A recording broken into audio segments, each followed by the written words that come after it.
Welcome everybody. Title Tribe. Nice to see everybody here. Got a big weekend that's going on and stuff like that. Look, it's championship weekend. That's what we all discuss. It's what we've been waiting for.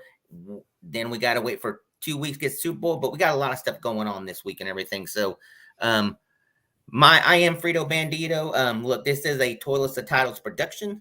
My man Will, my co-host, he's having a little connectivity issues getting on, but hey, show must go on, and I got a great cast sitting here with us. To my right or left, however you're looking at it, I got David here. David, you're also my co-host. How are you doing today, sir? Yeah, I'm doing good. I got the new setup ready to go. We got the baby shower tomorrow. We got football on Sunday and the Royal Rumble this weekend. I'm ready. Let's do it. Yeah. Look, sweet setup in the back. Okay, I'll give it to you. You're outdoing us right now and everything. A big step up from the last couple weeks. So much respect to that, sir. You know what? I didn't even start by saying, hey, look, this is Friday Night Roundtable, man. This is what we're here. We're here to discuss football, and then right below me, I got my man Mark. Mark, how you doing today, sir? Doing great, man. Glad to be here. Ready for some football again. It was a long week to get to it. Yes, it has and stuff. A lot of news came out this week, as we'll discuss and everything. And then caddy corner of me, I got my man George. George, how you doing today, sir? Sir, I'm doing absolutely fantastic. Looking forward to talking some football today. Also looking forward to the Royal Rumble tomorrow, football on Sunday, and then Monday I'm leaving for Mobile, Alabama for the Senior Bowl. So it's going to be an eventful week for myself personally, but I am just absolutely can't wait, and I'm looking forward to it. Great. And as always, we got the beautiful Title Tribe members that are sitting in. If you're not a member, make sure you guys hit the like button, subscribe on YouTube. Come hit us up over in Patreon, man, and become part of the team. Look, every day we're constantly talking numerous things. Let's say 80% football, but there's so much other stuff that we discuss and everything. We talk about cards, foot collectibles. I mean, you name it, we talk it. I got my man Pete in the chat. Once as always donating to the Canton funds. So Pete, appreciate you very much, sir. And we got our man Duarte in the chat. Duarte, appreciate you very much, sir. But before we go any further there, Frito, we've got to acknowledge the other comment here from our boy Pete. I'm not going to let you get it. I was going to skip it, but nope, I'm not going to let you get away with this, sir. It only happens once a year, and if you're on a show with me and it happens during that time, it must be acknowledged. So we all do want to wish our boy Rich, our Frito Bandito himself, a very, very happy birthday. He just turned 26.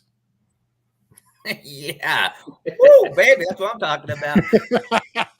Listen, my birthday is next Wednesday. I'm going to be 26 too. I go 26 is my go-to age. You're just 1 year over where the car insurance drops down, and you're in your 20s still. It can't.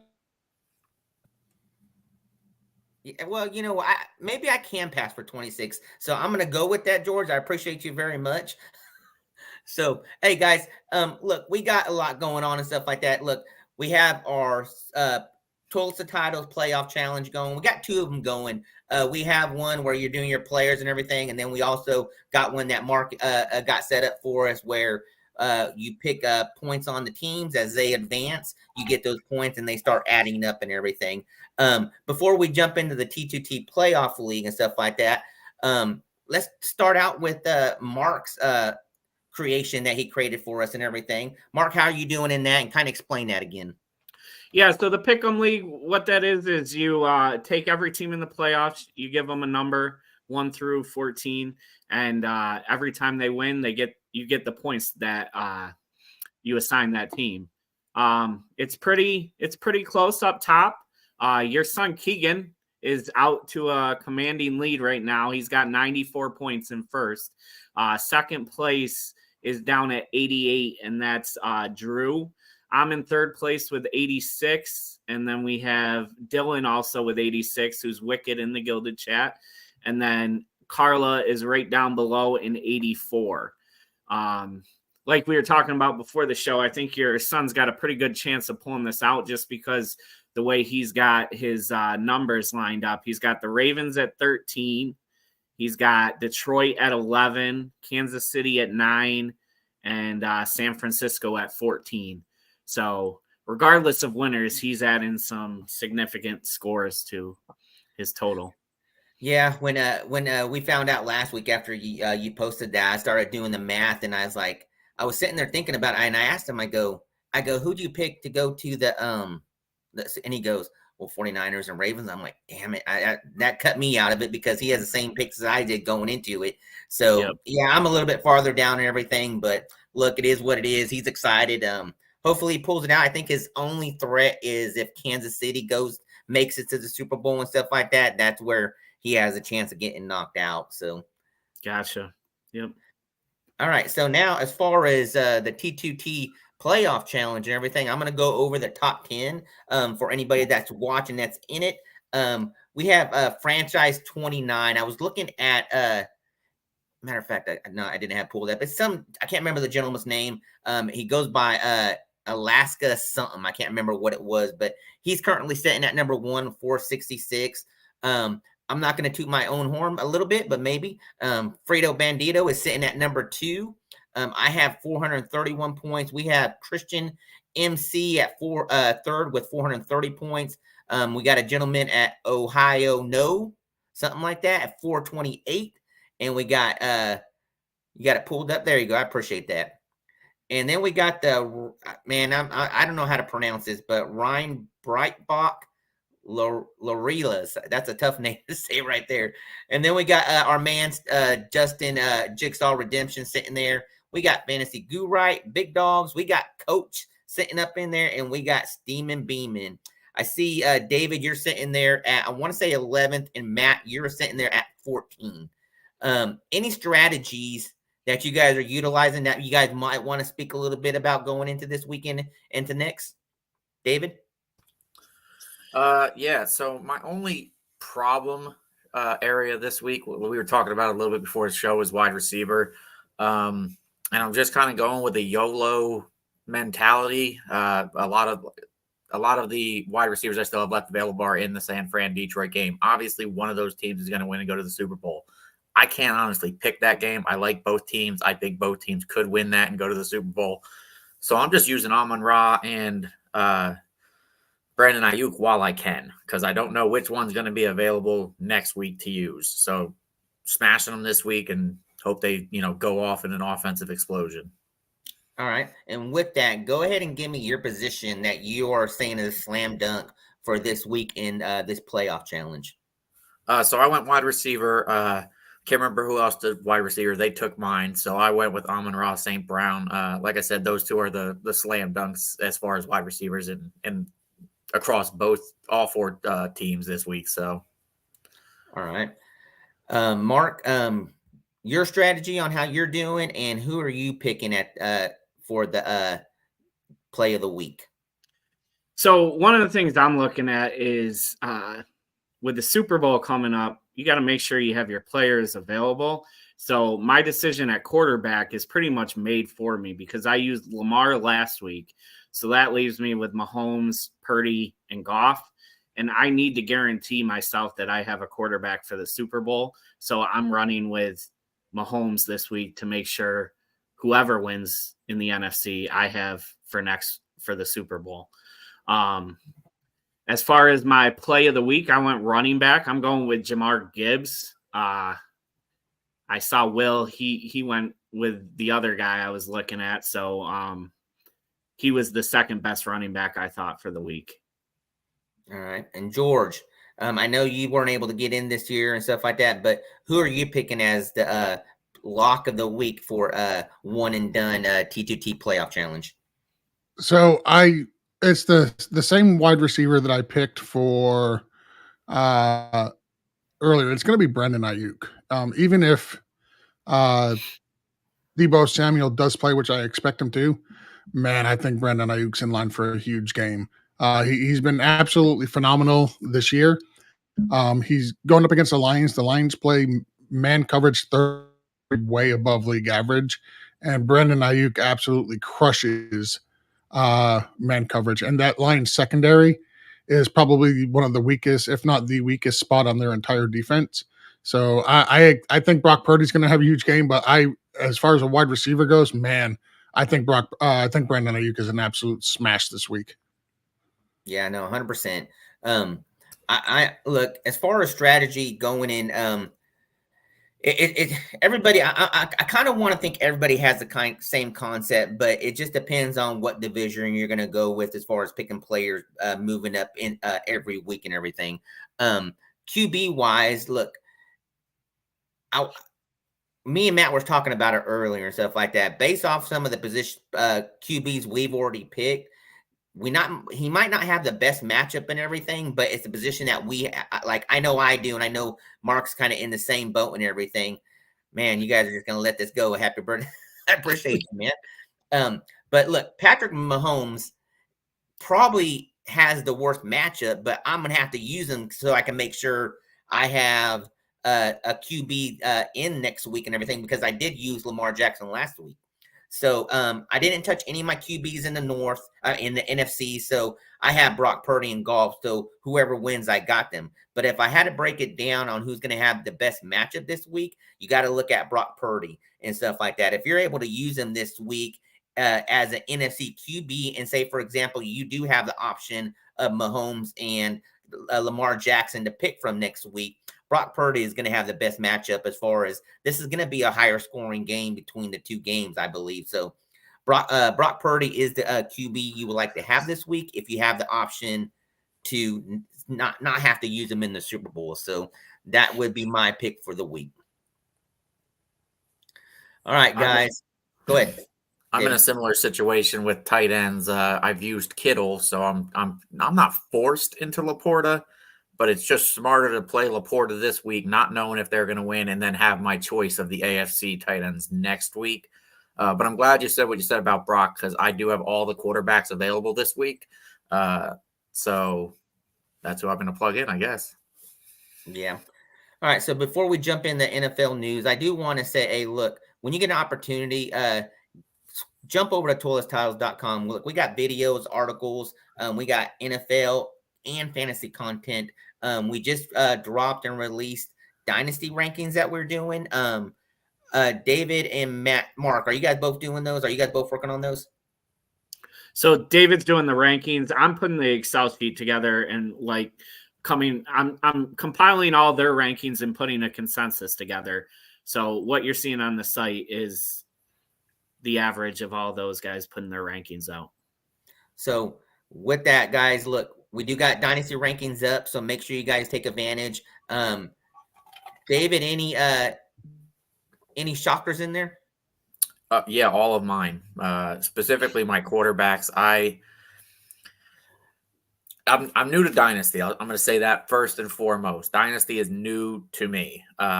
And I didn't get any startup dynasties. I've jumped into a bunch that were already started. I have one that was a win now, and I won this year. I have 0 draft picks this year as well, but I won the championship.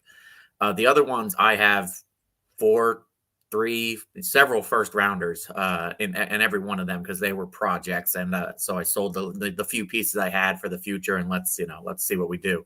But I don't value rushing quarterbacks as much, just because they make me nervous with getting injured. And I like some of these other young guys. So I think my top 3 were Stroud, Love, and Purdy, whereas everybody else's was Allen and Lamar and stuff like that. But for the most part, I think our rankings synced up, other than the quarterbacks.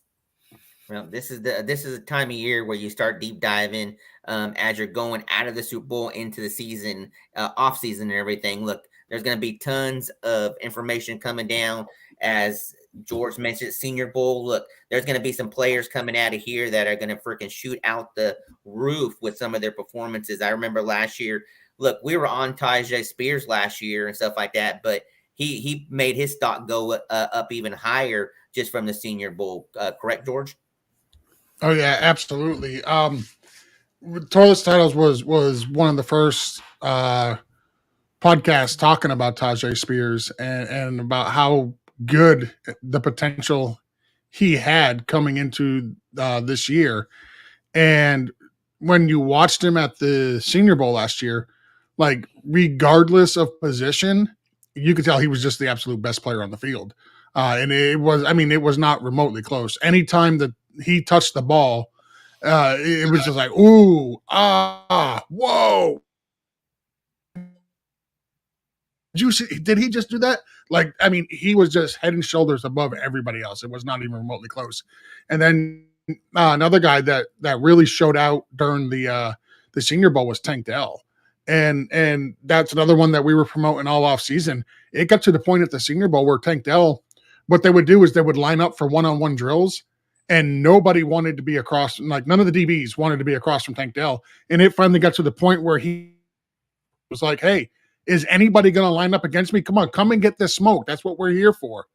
Like nobody wanted to line up against Tank Dell. It was just, I mean, it was just awesome to watch. It was my first experience there. So I was a little blown away by everything that was going on. But yeah, I mean, you can see so many of these players that, Puka Nacua was at the Senior Bowl last year. Like we got to watch him, and we watched him go from undrafted to being drafted projected to be undrafted to being drafted in the 5th round. We've seen a bunch of the linemen that went in the 1st and 2nd round that were there. Like you can definitely watch these prospects, their stock rise dramatically. I'm talking 2-3 rounds, or go from undrafted to a 5th round draft pick now. Just by their performance at the Senior Bowl. Like there's so many scouts there. You have representatives from every single team. All 32 teams are represented. You have, a ton of the GMs are there. It's phenomenal. If you ever get the opportunity to go or you want to go, even if you're not big into college, like I'm not big into college, I'll be the first one to tell you that. But just being able to go and interact and talk to representatives from the teams, being able to talk to these players, able to talk to people who are, really big into college and follow college religiously to get pick their brains on these prospects. Like it's absolutely phenomenal. So George, you are going to be down there next week, you said, correct? Absolutely. I'm leaving on Monday. Nice. So I don't know what your plans are and stuff like that, but if you are, what's the time frame that you're going to be down there? Well, I'm staying all week. I'll probably get there. It's an 8-hour drive from to Mobile, Alabama. I'll get there Monday. I haven't really decided whether or not I'm leaving on Friday or if I'm going to leave Saturday morning. I won't stay for the actual Senior Bowl game. I just don't want to stay for the game and then drive 8 hours back afterwards because our Airbnb, we have to be out by Saturday morning. So I don't have a place to stay Saturday night. So I don't really want to go to the game and then after the game gets over, 3-4 o'clock in the afternoon, 5 o'clock in the afternoon, turn around and make an 8-hour drive all the way home. I don't want to do. Yeah. So I'll probably, if I'm going to just get up. All right. Looks like we're having a little difficulties with George's connection and stuff like that. Where I was leaning at was hopefully he'll put some notes together and stuff like that. Maybe next week we could talk a few players on roundtable of next week and everything. So, all right. So with that being said, we are going to talk. Oh, David, go ahead. I will say, hopefully, I'm trying to finagle it in there, but I hopefully will be there next year as well. Ever since I heard that you guys had gone last year, I've been thinking about it nonstop since then. Like it just seems like something that would be very helpful. It also reaffirmed, like I liked Tank Dell before the draft even, and it reaffirmed I have Tank Dell on everywhere. All of my dynasties, I have Tank Dell. Yep. Look, this is the time of the year where we go into overdrive. We got a lot of stuff going on and everything. Just as George is going down to the Senior Bowl, we're going to have stuff going on here, trying to make sure that we're keeping everybody up to date on all the news coming out and on players as stocks rise and decline and stuff like that during this offseason and everything. So, all right, NFL Roundtable. This is what we're here to talk about. News of the week. First one, I'm just going to go ahead and read down the list, and then we'll kind of come back and kind of roundtable it and everything. So, David, if you want, go ahead and read the NFL news of the week, sir.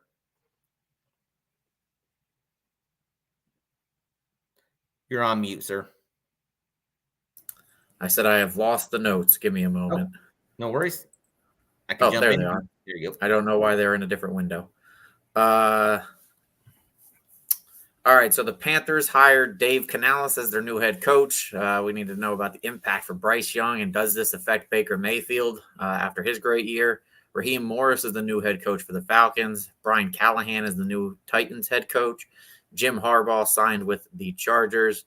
And Belichick and Vrabel are still open for hire. I want to say there's 3 spots left. I know you have Seattle and Washington on here. Is there a third one open still?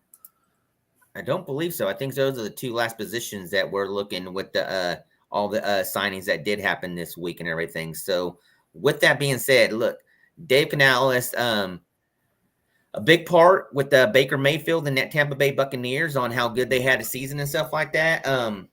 Look, the impact for Bryce Young having an young offensive coordinator coming over from the season he had with Baker and stuff like that. Do you look at Baker and Bryce Young as a kind of same caliber player?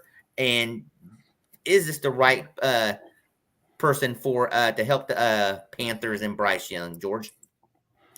Yeah, so I personally love this hire for the Carolina Panthers.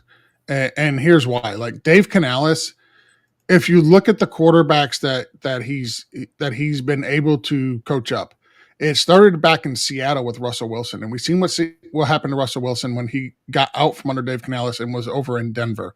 Like that first year, listen, you can blame it on the coaching in Denver if you want, that's fine, but like he was definitely nowhere near the same quarterback. And then you got Geno Smith over in Seattle, like who excelled with Dave Canales. Dave Canales had 3 years to work with Geno Smith underneath Russell Wilson, and before Russell Wilson got traded out, Geno Smith came out and was absolutely phenomenal with Canales as his coach. And then Canales went over to Tampa and basically revitalized Baker Mayfield's whole career in 1 year. Like if Baker Mayfield did not have a good year in Tampa, like he would be a career backup or possibly out of the league for the rest of his career. Like this was a make it or break it. Baker bet on himself. He bet on the Bucks. He bet on Dave Canales, and it worked. And now Canales is going to go over to the Carolina Panthers, and I'm not ready to write off Bryce Young just yet.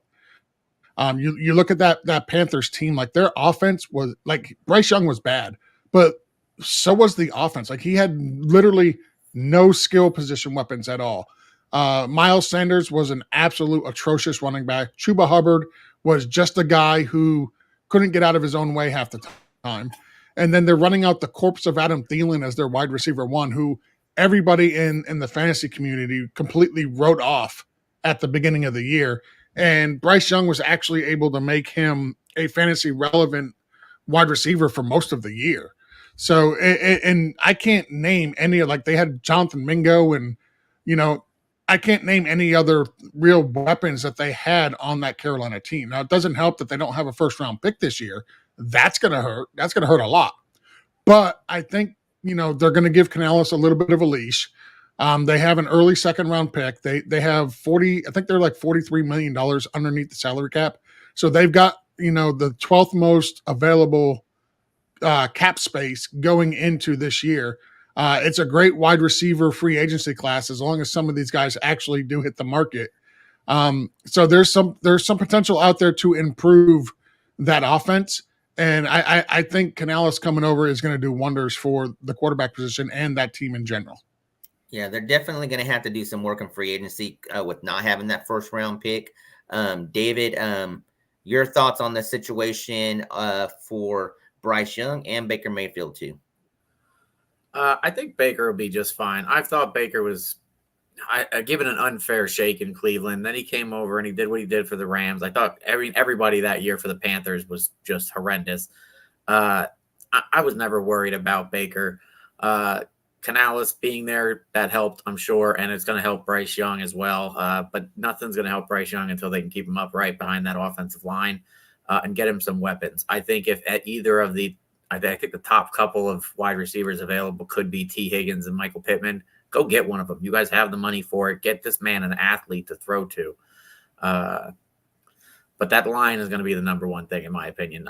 He was sacked a ton, and he's already a small guy who could barely see over the line. So, yeah, maybe they get him some cleats that has those extensions, like he had with the shoes that he did at when he was interviewing last week at the combine. Mark, any other thoughts on this? So yeah, I got two things on this situation. The biggest thing for me is Carolina gonna allow Canales to have the time to turn the team around? They're looking at, they have 7 coaches now in the past 5 years, if you're counting interim coaches during the firings. Like that's not giving anybody in their confidence enough that they can take their time to rebuild the team like it needs to be done. It almost forces your hand where you feel like you got to get things done quicker. But then the other thing is, so the main reason they're hiring him is because what he did with Baker, and he also did the same thing with Geno, right? So the thing there, though, is they were both established NFL quarterbacks where he revitalized their career, where Bryce is a rookie. So, I mean, is it the same thing? Like being able to do that with a quarterback that's been around the NFL for a while versus somebody who's fresh just coming in, are you going to be able to have the same success with that type of player? No, 100%. I 100% agree with you on it. But, man, I'm with George. Look, I'm not writing off Bryce Young. You kind of hit it on that. Look, they are going to have to give him a leash and everything. This is not going to happen over 1 year. Say, for example, with the Texans and stuff like that, how they were able to have the success that they did and everything because they were able to get multiple pieces in that first round to help on the defensive and offensive side of the ball and everything. So I hope they do give him a leash and everything. Look, you ain't going to be able to rebuild with the rookie QB unless you give that coach an opportunity and stuff like that. And usually the way it rolls is if they're not going to give him the opportunity, stuff like that, the hardest thing that they're going to have is they don't have picks to rebuild and stuff like that based off of what they gave up to get Bryce Young and everything. So that's one thing that's going to really hinder the kind of building that they're going to need to do. So they're going to have to give him 4 or 5 years. And I just don't know if that happens in the NFL anymore. So I think the main problem with that particular organization is actually the owner. I don't remember the stat, but I think he's like the 2nd or 3rd wealthiest out of all of them. He expects to win now. Like and that's his mindset. And so he's not giving any of these coaches or these players enough time to be established. I mean, their quarterbacks, what have they had? 5 or 6 over the last 2 years? The coaches, same thing. They're just recycling them like crazy. And that's going to be an issue. If he doesn't settle down and let them, get into a groove, that this organization is not going to go anywhere for the next decade. Yeah, and if that's the case, man, I feel sorry for Bryce Young. Next on the list, Raheem Morris has his 2nd opportunity as a head coach within the NFL as he will be moving to the Atlanta Falcons.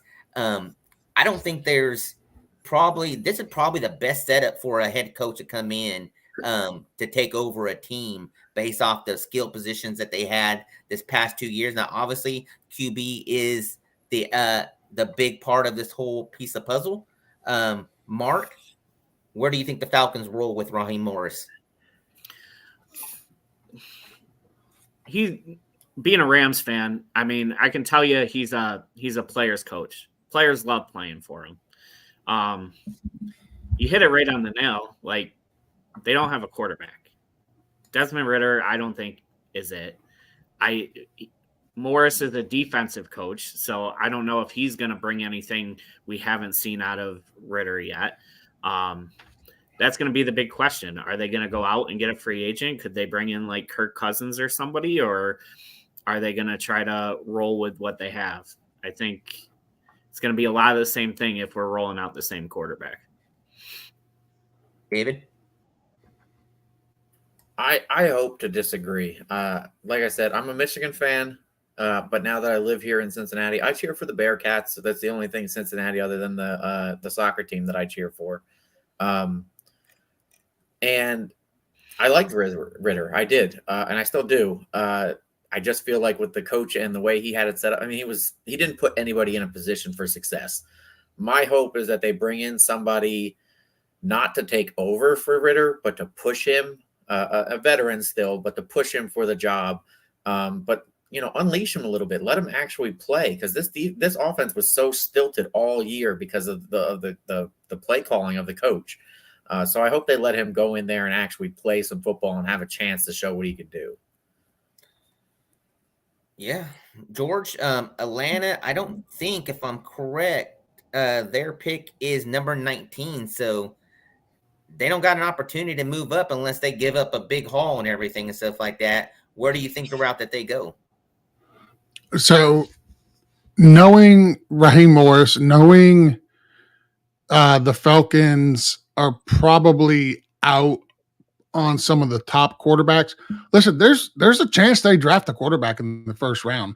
Like they could absolutely, like, Michael Penix might be there when Atlanta comes around to pick. There's some quarterback early in the second round as well. Bo Nix will probably be there in the second round for them if that's the route they want to go. I agree. Like, they're a quarterback away.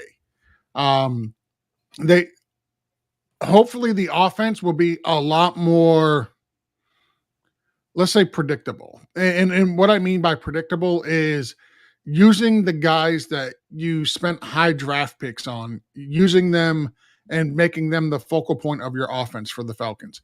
Using Bijan Robinson a lot more than you're using Cordell Patterson. Use Bijan Robinson more than you're using Tyler Algier. Tyler Algier is a good running back. I'm not going to say he's not, but you spent the 8th overall pick on Bijan Robinson for a reason. Use him. Give him 15 to 20 touches a game. He's the big play guy. Allow him to be what you drafted him to be. Use Kyle Pitts. Lean on him. Now, most of the year and was playing through it. So that explains a little bit of his lack of usage. But still, he's got to come back healthy, and you've got to use that guy. You drafted him early in the first round for a reason. Using Drake London. Drake London is a phenomenal wide receiver. He's definitely a wide receiver 1 in this league. Use him as a wide receiver 1. Make him the focal point of the passing offense. But you got to be able to have, the creativity on the offensive side of the ball as well from the coordinator to put these guys in position to succeed. And it all starts with the quarterback, and that's right now their biggest question. Yeah, so quick roundtable. Who's a better fit as far as free agent? QB, Russell Wilson, or Kirk Cousins? David? God, that's a rough one. I think Kirk Cousins is the better athlete in the better spot right now.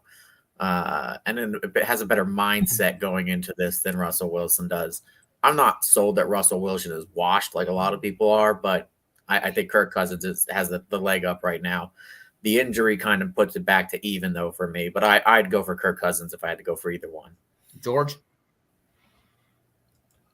Yeah, if I had to just pick one, I think I would lean Kirk Cousins. The only thing that concerns me is the injury that he suffered. The torn Achilles is. He's not a running quarterback, so that's fine. But, is it still going to affect him when he drops back and has to plant and push off that foot? That could be a concern. There are some, half decent quarterbacks that are available that I think would be an upgrade for the Falcons. Like, just from a pure fantasy standpoint, like, who wouldn't want to see Jameis Winston as the starting quarterback of the Atlanta Falcons, right? Like, tell me that doesn't just sound like fun. If you don't I think Jacoby Brissett was. Look, we're having AOL connectivity issues with George again. Mark, who would you pick? So I agree with David. I don't think Russ is washed at all. I think he had a pretty decent year this year. I just think him and Peyton weren't a good fit together. But I still think it's Kirk. And I go back to George's original comment where You have Bijan. Let Bijan run the ball. We don't need to bring a quarterback in who's mobile. Let Bijan take care of that and bring in a quarterback who can distribute to Pitts and London. And Kirk has shown he can do that. Well, it's interesting. All three of you guys are saying Kirk Cousins, but man, I think Russell Wilson is a great fit. He's a good play action QB. He has a beautiful deep ball and everything. Just like what you guys are saying, lean on Bijan and stuff like that, and you have that play action for Kyle Pitts, Drake London. Man, to me, Russell Wilson is a better fit more than anything, and that's what I like about a situation with him. David, I know you wanted to say something. Yeah, I mean, out of those two, that would be my pick, Kirk Cousins. But I'd like to see, and I don't think it'll happen because if he has a great year, everybody's going to wonder if it's because he has the playmakers all of a sudden or if he's actually a good quarterback. But if you throw Justin Fields over there with all those weapons, I mean, the problem being they're about to have to pay all these weapons, and then they'll have to pay him as well. But I think he'd have a fantastic year down there. Yeah, I agree. I'm going to jump over here to a question. He goes, Pete, I hope you guys read it and can give a best guess answer to this. If the Falcons were willing to trade up for a quarterback and trade all the way up to first and give the Bears, Pete, Falcons at their position and stuff like that will have a give up a lot. And there's a lot more teams ahead of them that is going to be able to have more options to give up more picks in a better situation. I don't even think the Falcons have even a chance and probably ain't even considering him moving up. Would any of you guys disagree with that? No. Too big of a leap. Yeah. So next one on the list, Brian Callahan is the new Tennessee Titans head coach. Now, am I wrong? But this is the son of the other Callahan, coach of the Raiders, correct? Does anybody know that for sure? I don't. I want to say it is because they almost look alike to me. And that's pretty much the only thing I could say about Brian Callahan. David, do you have any insight on Brian Callahan?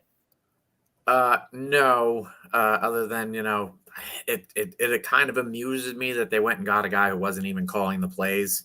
But we're going to also see if that offense, if he had anything to do with that, or if he just happened to have the weapons there, the athletes that he doesn't have in Tennessee. So he's got a tall order to fill. Also, the second half of Pete's question came in. The Falcons' first round pick and some other picks, and maybe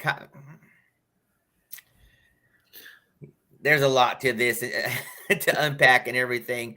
Man, do you give up Kyle Pitts? I still think he's a stud in the makings if you just get the right situation for him and everything. You get a QB in there and stuff like that. I would hate to give up Kyle Pitts and go somewhere else that has a QB and he freaking blows up. And now you gave up someone that could be a corner piece and a long future with your team and everything. I would hate to give that up. Yeah, and Pete's asking all these questions because he's a Bears fan, as you can see by his little avatar there. Here's my suggestion for the Bears. As much as I think Justin Fields can succeed in the league in the right situation, he's about to be – you have to take his fifth-year option. He's about to be expensive if he does succeed. Go out and reset your clock, be able to build a team around a young new quarterback, and use your first-round pick on a quarterback, and then get him a weapon at pick number 9. My only counter to that would be I feel the first round draft pick is going to fetch a lot more assets than Justin Fields is going to fetch. And the Bears have a lot of holes that they could fill with the assets they'll get back for that first round pick. I don't think Fields is going to be like a top 5 quarterback in the league anytime soon, but I think he's shown he can be serviceable enough to help that team. And I think if they could use that first round draft pick to fill a lot of other holes, it might be the better route to go. Possibly my only counter to that is being that quarterbacks are valued too high. And they're going to be, if you have a successful one, the most expensive player on your team. Just as much as they could use those picks to fill spots, they could use the money they save from not having to pay Fields and having to pay a much cheaper quarterback for the next several years to pick up other players, free agents, T. Higgins, Michael Pittman. Pair one of those two with DJ Moore. That's ridiculous. I would love to be a rookie coming into a situation with a first-round wide receiver with you, Pittman or Higgins and DJ Moore. Sign me up. I'll go play right now. Well, How George went. about using that? How about using that first-round pick on Marvin Harrison Jr. and then you go out 1,000%. with Marvin Harrison Jr. You still got Justin Fields there, and then you turn around and you add that with DJ Moore. You got Cole Kmet. Plus, on top of that, you've got a ton of money that you could spend as far as the free agency budget goes. So now you don't even have to address the wide receiver position in free agency. I mean, you can, right? Like you can go out and try to get one of these top tier wide receivers. I don't think you're going to get a Michael Pittman. I honestly think he ain't leaving Indianapolis personally. They could get a T. Higgins though.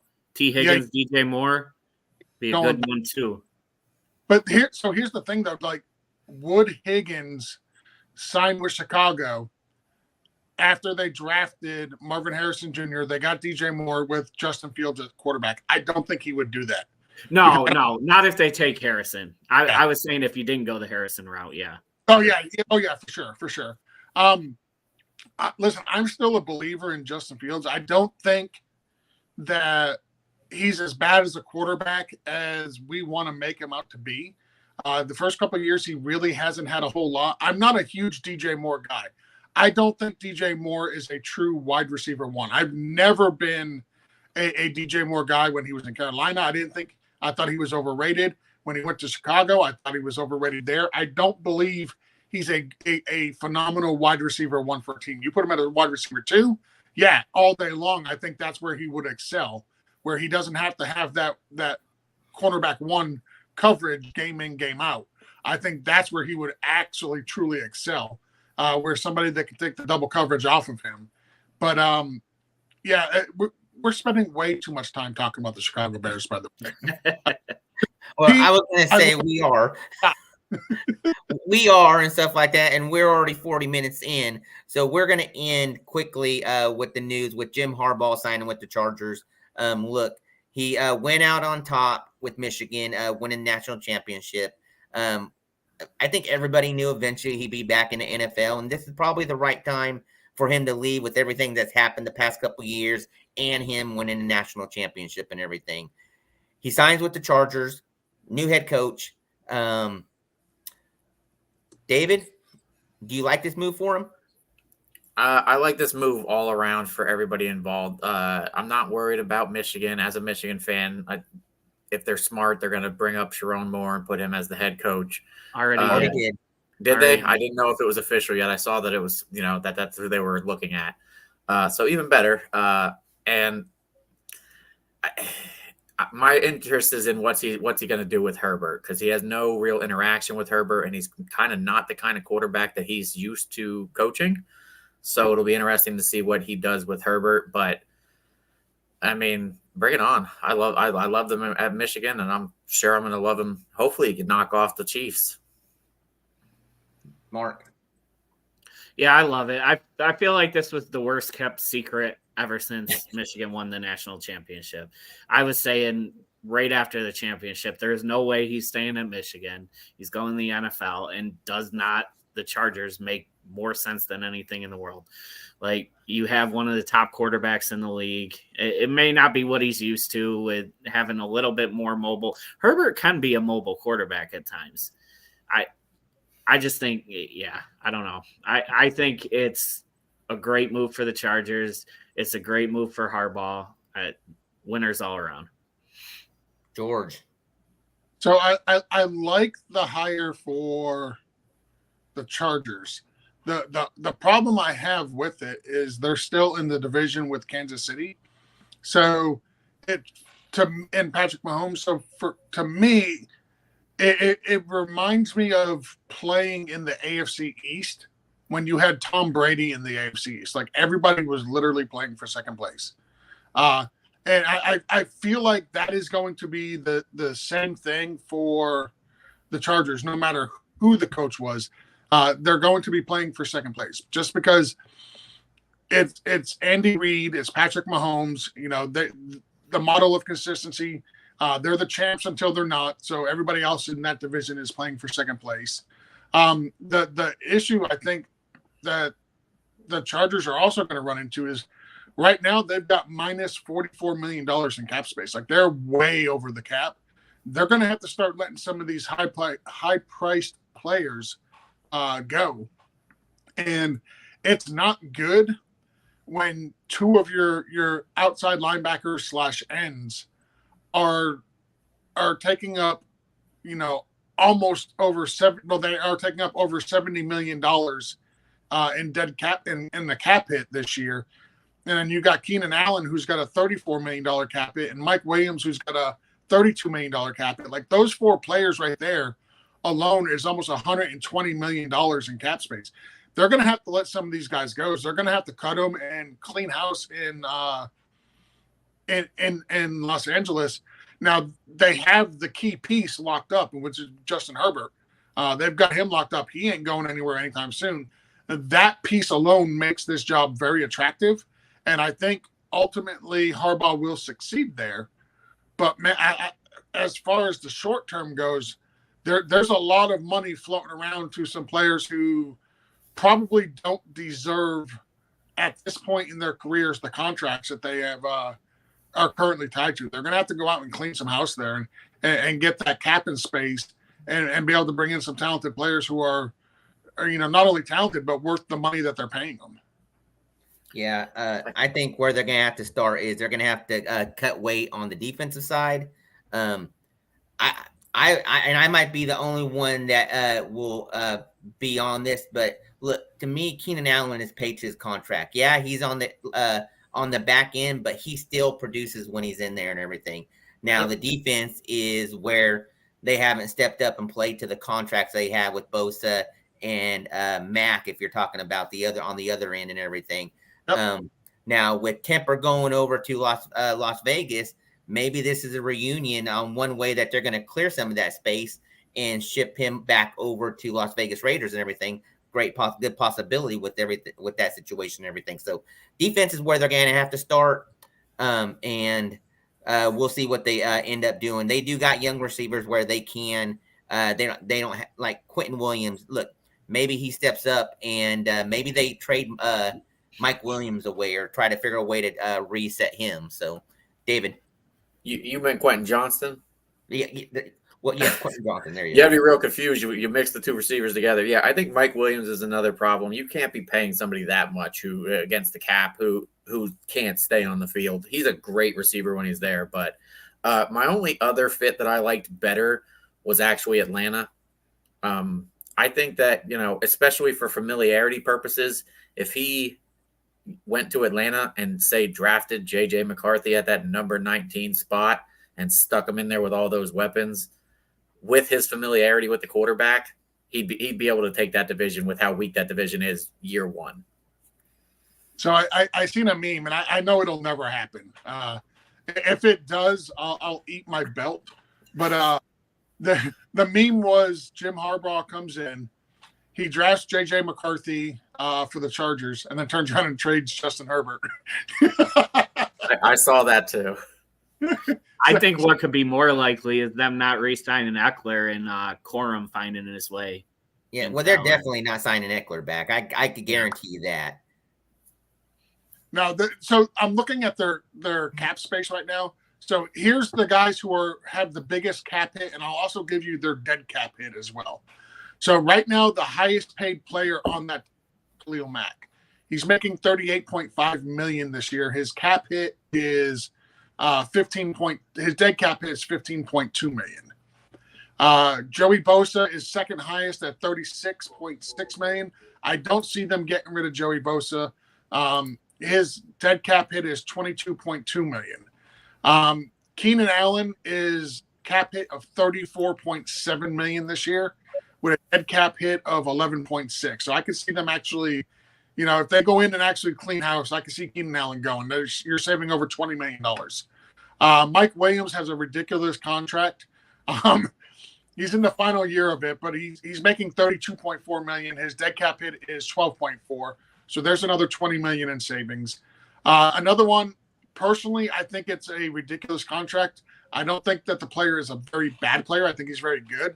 I just think he's never healthy and on the field, and that's Derwin James. He's making $19.8 million, and there's no way they're going to get rid of him because his dead cap hit is actually more. It's $24.7 million.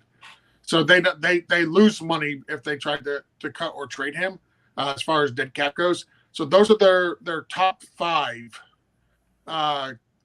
contracts and dead cap, and then 6 is Justin Herbert.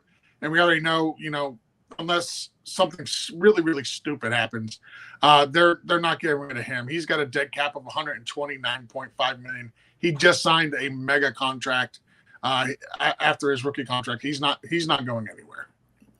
Yeah, listen, if the Steelers catch wind that he is, get on the phone. We'll take him right now, immediately.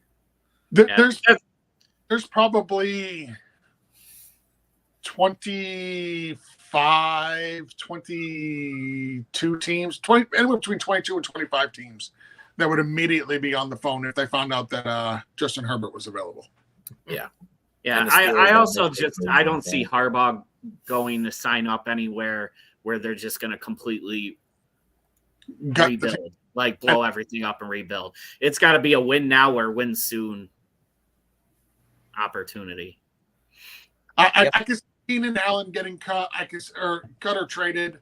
I can see Khalil Mack not being brought back. I think those 2 alone would get you pretty close to where you need to be as far as the cap space goes. And then I can see some other guys not being brought back, like Austin Eckler. He doesn't even have a cap hit on the team this year. He's an unrestricted free agent. So they're not bringing Austin Eckler back. No. That ain't going to happen. No. All right, guys, we are going to end the NFL news, and we're going to jump into the biggest thing going on this week is the 2 championship games. Look, you can continue this conversation on our Gilded Chat.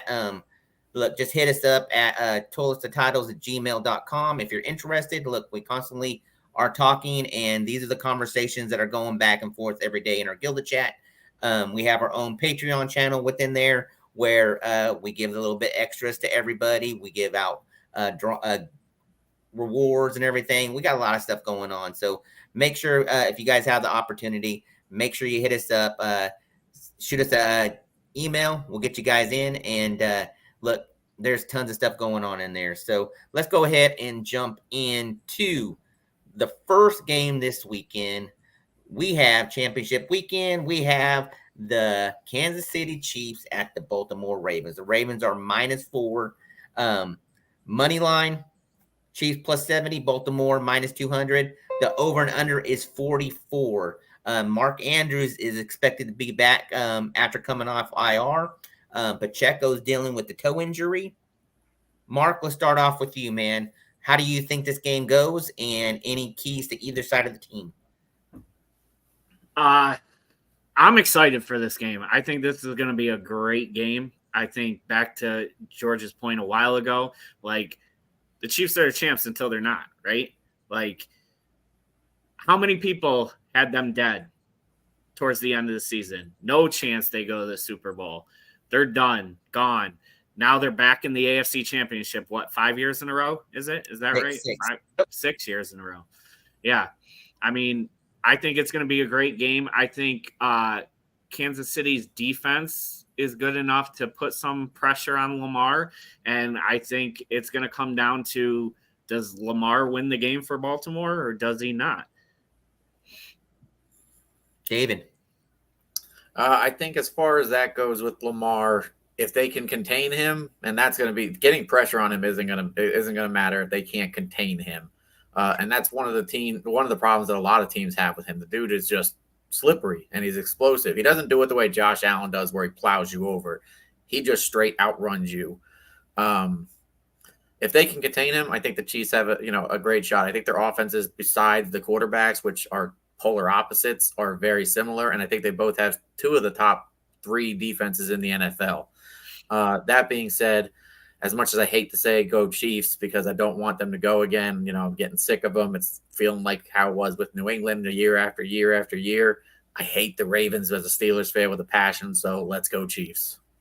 Well, K-pop for the win in the chat says Baltimore wins by 20 plus. George, do you agree with that? Am I allowed to curse on this show? No, please. Heck no. No, listen. The Chiefs are not getting blown out by 20 points. Okay, that is not how. In fact, the Chiefs aren't even going to lose this game. Never mind get blown out by 20 points. Chiefs are going to win this game, and here's why. The Chiefs defense is probably the strong point of that team. These are two very, very good defenses. I think the Chiefs defense will make Lamar Jackson very uncomfortable as both a runner and a passer. We've already seen what happens when you constantly blitz Lamar Jackson. Like, yeah, he can get outside and run on you, but he gets flustered in that pocket if he's got to stay in there to try to pass the ball. I think that they can get a lot of pressure on Lamar. I think we'll see one or two turnovers from him in this game.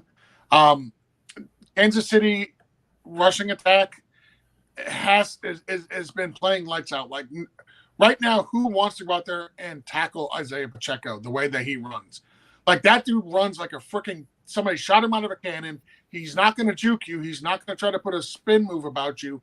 No, he's just going to try to run right over you. He's going to Marshawn Lynch you. And what did Marshawn Lynch say?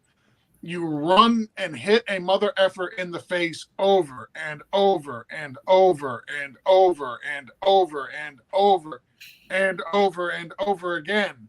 I think that's exactly what's going to happen. The way you do beat the Ravens is with the run game. They are susceptible to the run. I think that's what you're going to see. I think Patrick Mahomes will make one or two timely passes and big plays to either Kelsey or Rashee Rice. But I ultimately, I think even though, and I'm getting text messages from one of our listeners right now, Armin. He's a big Raider fan. So what, or not Raider fan? I'm sorry, Ravens fan. So what's going on, Armin? I'm getting your text messages. I see them. He's telling me that the Pacheco's not running on that defense. That's not true. Running backs that can run on that defense. That's the easiest way to beat them. So I think this is going to be a Chiefs win. It's going to be, in my opinion, of the two games this weekend, this is the better of the two. I would love to see Baltimore win. Don't get me wrong. That's with my heart, but with my head, until somebody can dethrone the Chiefs, I'm going to put the Chiefs as the winner here. They're the defending champs. They're a very, very talented team. I'm going to stick with my guns. I'm going to stick with my head, and I think the Chiefs win this one in a very close game. I think it's going to be 21-17 or something like that. I don't think it's going to be a very high-scoring game at all. So the Chiefs defense started out strong beginning of the year, and everybody's like, dang, Chiefs defense is legit this year. But then they did kind of take a dip mid-season, and going in the playoffs, they started picking up again. But you know what defense that was there all year long? And every time I said the Ravens defense was not going to do it, they did it every freaking game of the whole year. That Ravens defense is just crazy, crazy good. I mean, I know they got some injuries going on and stuff like that, but I think that they hold the Chiefs from getting to the Super Bowl. I am picking Ravens to win this game. There was a play, and I don't know if you guys saw that there was a video about it where one of the defensive players that played against Baltimore last year, dropping back in coverage. Lamar drops back like he's going to throw with his opposite arm and then flips and throws back to the other side of the field, throwing off that defense and stuff like that. Just the little things that he does like that. I've never seen him do that, but he did that in the game last week, and it was like totally caught the defense off guard and everything. I want to say it was that pass to Zay Flowers for that touchdown. I want to say that was the play that it was on and everything. So, look, I think this is the year for Lamar Jackson. Look, he's had so much stuff go against him the last 2 years. And I know, David, you probably don't want to hear this and everything, but how can they not win the way this season has gone for the Baltimore Ravens and Lamar Jackson to not win this game? I just don't see it happen where the Chiefs are going to be able to. It's going to be a good game. Like I said, great game and stuff like that, but the Ravens do pull it off. So, Rich, does it concern you that in 5 of the last 6 games, the Ravens defense has allowed a running back to surpass 100 yards. Yeah, but you know what? Pacheco's also dealing with the toe injury and stuff like that. And who else have they got? But look, CEH does not scare me. Nobody else in that backfield scares me and stuff like that. And their passing game, their receivers don't scare me. I mean, yeah, you got Rashid Rice. Yeah, Travis Kelce had a good game last week and everything. They got to have a lot of things go the right way for them to pull this off and everything. And look, if Pacheco goes in there and turf toe comes up and gets them again during the game and stuff like that, they're in danger. Yeah, so the Ravens defense against running backs has allowed 100-plus yards in 5 of the last 6 regular season games, and a running back has had at least 79 rushing yards in 9 consecutive games. Now, they've only had 5 rushing touchdowns, but the rushing yards are there, so you can run on them. And then tight ends, the Ravens defense versus tight ends, they've allowed 40-plus yards to 9 different tight ends, only 3 touchdowns allowed to tight ends, but the stud tight ends this year have actually done a lot of damage to that Ravens defense. Kittle had 7 for 126, and Njoku 6 for 58, and then 6 for 46. Nothing to write home about. McBride had 10 for 95 and a touchdown. Laporta 6 for 52. Dalton Schultz had 5 for 43. The tight ends have been a weak spot for them as well. And we all know who the best tight end right now in the game is. It is still Travis Kelce. So I think it's going to be a very good matchup. I think the game's going to be a close game, but I got to go here with the Chiefs. Hey, so the way I'm looking at it, we got 3 Chiefs and 1 Ravens, right? Yeah. Yep. I got Lamar 2 picks and a fumble. That's how the Chiefs win. David? Ooh. I just want to say to K-Pop in the chat, if you're confident in that, throw down that bet and see what that Matabuke, Clowney, Van Noy, and Mollett all getting a sack. That'd probably be a nice little payout if it happens. I don't think it's going to happen, but if you're that confident, throw it in there, and good luck to you.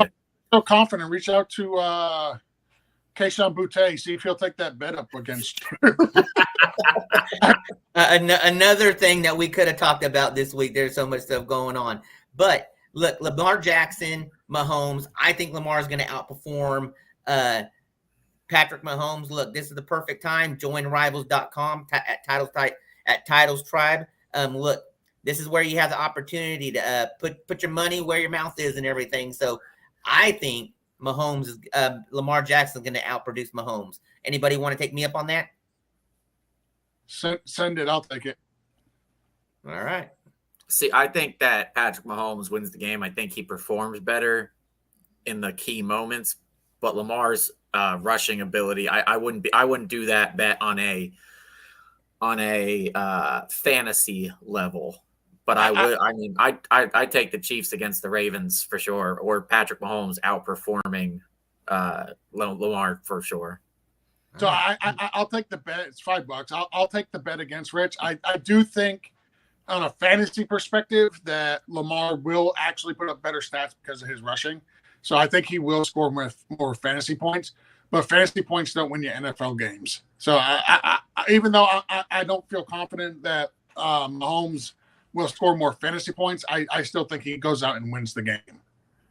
All right. The final game of this weekend is the NFC Championship game. We have the Detroit Lions versus the San Francisco 49ers. The 49ers are favored 7.5.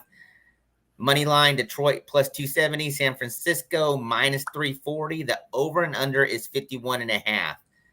Deebo Samuel has been the big talk about leading up to this game and everything. Is he going to be playing in this game? He's questionable, looking like he might play. Got a little limited practice and everything.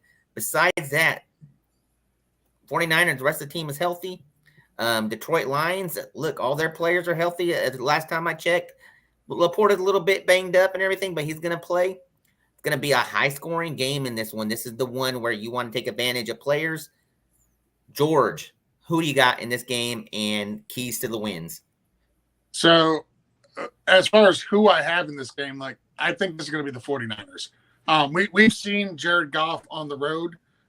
Jared Goff plays a lot better at home on the turf than he does on the road in grass. and this is going to be in Santa Clara. It's going to be at Levi Stadium. Jared Goff, his road woes and versus home road splits are real for the most part.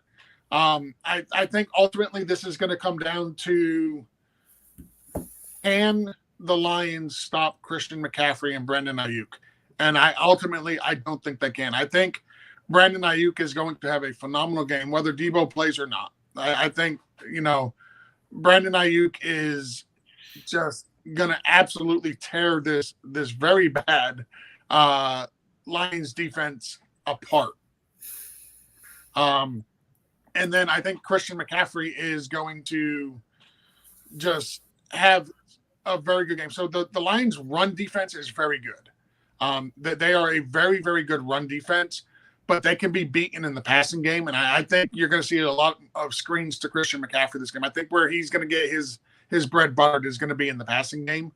And there's no better running back in the NFL in the passing game than Christian McCaffrey. As long as the 49ers can figure out a way to not stop, but slow down Aiden Hutchinson, because that man's motor just goes and goes and goes. He does not quit on any play. He reminds me of a young, and I know you'll appreciate this, Rich, Max Crosby. Another guy that when you're playing him 4 quarters, every single snap that he's on the field, he's going 100%, 100 miles an hour, and he just does not stop. So I think this is going to be a good game, but I don't think this game is going to be particularly close. I think the 49ers beat them by at least 2 touchdowns. And the spread right now is 7.5 in favor of the 49ers. I think they, like I said, I think I've got them up 2 touchdowns. Yeah, so I was kind of surprised with the everything going on with Deebo that it was -7, because there's a lot of people that do expect the Lions to win this game and everything, and I'm surprised that the spread hasn't gotten closer and everything. David, do you agree with that or disagree? I think the spread will go up now that, last I saw, he was officially good to go. He will play. I don't know if that was just like a 75-25 thing or a guaranteed, but it's looking like he's going to play. I expect the spread to go up, possibly up to 9.5 or so, and I'd still play it at that. I like the Niners in this game. I would love for the Lions to win and get their first Super Bowl. I really don't want the Niners to tie us up at top of the board of Super Bowls like the Patriots already did. But I just don't see, if it was in Detroit, that might be a different story. But I just don't see them beating this Niners team in San Fran. Mark? As much as it hurts to say, I think it's going to be the Niners. I'd like to see Goff get back to the Super Bowl and get another chance. And a lot of people will be surprised to hear this, but I don't think the first Super Bowl was because of Goff. I think it was more McVay not giving him the opportunity to open up and succeed in the Super Bowl. But I think the 49ers have the defense to make Goff uncomfortable. And I think making him uncomfortable, he's going to make a couple mistakes, and that'll end up pushing the Niners out. I think they win probably by 2 touchdowns. I think if it is close, I think the Lions have a very good shot at winning this game, just because I think what Campbell's doing there is special with that team. He's really got that team going. Love playing for him. But at the end of the day, I think it's the Niners. Yeah, look, I got the Niners. I'm a little worried about it just because of the momentum that Detroit Lion has going for them and everything. But when it all comes down to it, the thing that's going to factor the most is the 49ers defense. They are going to wreak havoc on Goff. Look, I want to say it was right here. Lions suck on the road, and that's a great possibility when you're playing against this defense and everything. So the one thing that I am going to end as far as me, look, I'm picking the 49ers. The worst thing that could happen and stuff like that is for the Raiders, anybody that's a Raiders fan, is to have the 49ers and the Chiefs in the Super Bowl. So that's the one thing I don't want. I could live with the 49ers being in there. I can't live seeing the Chiefs and the 49ers in the Super Bowl as a Raiders fan and everything. So, guys, I appreciate you guys. Always bringing the knowledge you guys do. David, anything you want to end with, sir? No, I hope everybody has a good weekend. Like I said, I'm excited. I got a baby shower tomorrow. I'm not going to be at that. I'm going to be next door, chilling with my buddy who lives right by where we're throwing the shower. But that'll be good, I guess, for her. Fun. And then I got the Royal Rumble and 2 great football games. So like I'm a happy guy. The only thing that could be better is if like there was college football on Monday again. That would be great. Mark. Not much. Like these guys, I'm looking forward to the Royal Rumble tomorrow. One more thing I wanted to add on that Niners game. I do think Detroit, if they are going to keep the game close and have a chance at winning, they have the formula to do it with the run game. Like the run game has to be successful to keep them in the game because it also keeps the Niners offense off the field. George. Yeah, no, I don't really have a whole lot to add. I do agree that the Lions' run game is key for the Lions, and actually that is one of the weaknesses on this 49ers defense is actually the run game. They're more of a middle of the pack against the run than what you would think. With all the players that they have on that defense, you'd think that they would be just stout against the run, but they're not. They're susceptible to being beat by the run game. David Montgomery and more specifically Jahmyr Gibbs. Those are the 2 guys that you really need to stop along with Amon-Ra St. Brown. But I think you can limit what they can do if you can get pressure on Jared Goff and get him off his spot and get him to be feeling uncomfortable. I think that's the way to go. Join the Toilet Titles Gilded. Follow these guys. Everybody at Toilet Titles right now is pumping out just tons and tons of rankings and fantasy and dynasty and they're doing articles and just go support these guys. Like they're busting their cojones, if you will. So if you feel like what they're telling you is helpful and it helps you in any way, give them a follow, join the Gilded. That's the biggest thing. And if you like what you see there and it's really helping you, maybe consider becoming a patron. Yeah, so definitely you guys got to get in the Gilded. Like there's tons of stuff always going on, tons of communication going on.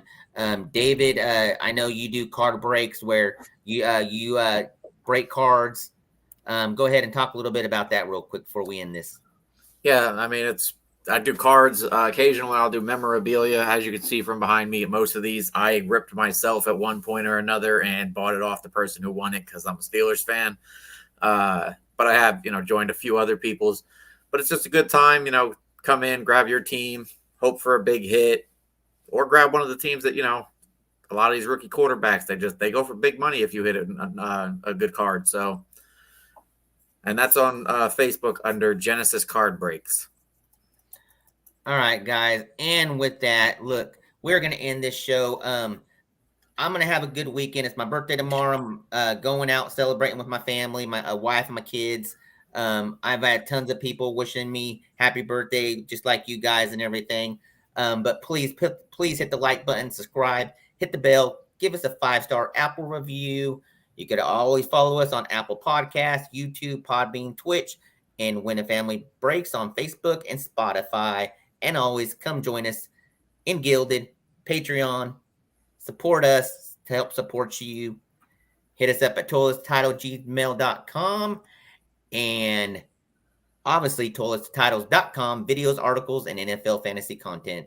Normally, I allow Will to close it out. He's been having internet issues this whole time trying to get on the show. So, Will, we miss you, man. You'll be back next week. Get everything fixed so you can help us close this out. And with that being said, guys, toiletstitles.com. This is Friday Night NFL Roundtable. Let's go. Championship weekend. 2 more weeks, and guess what we got? Super Bowl, baby. Super Bowl.